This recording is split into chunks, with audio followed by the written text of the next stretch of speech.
তো বন্ধুরা, আসসালামু আলাইকুম। আশা করি সবাই ভালো আছেন। আজকে মাছের বাজারে যাওয়া হয়েছিল আমাদের জন্য। পাঙ্গাস মাছ, ইলিশ মাছ, কই মাছ, দেশি ছোট চিংড়ি মাছ, পোয়া মাছ, নদীর পাঙ্গাস মাছ, আরও অনেক রকমের মাছ ও মাংস আনা হয়েছে আমাদের জন্য। কিছু মাছ কেটে আনা হয়েছে আর কিছু মাছ আমি নিজে কেটে ফ্রিজে রেখে দিছি। ভিডিওটি শুরু থেকে শেষ পর্যন্ত দেখেন, আশা করি ভালো লাগবে।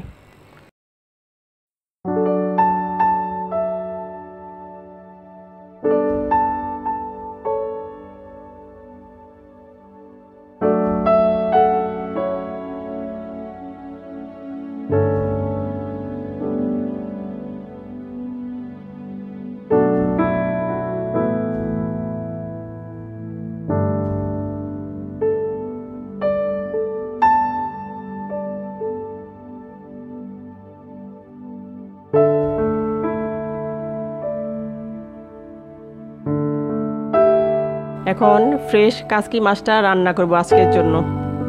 মাছটা ধুয়ে পরিষ্কার করে নিলাম, তারপর সব উপকরণ দিলাম: পেঁয়াজ, আলু, হলুদ, মরিচ, আদা বাটা, রসুন বাটা, তেল দিয়ে ভালো করে মেখে নিলাম। তারপর চুলায় বসিয়ে দিলাম পানি দিয়ে। ধন্যবাদ।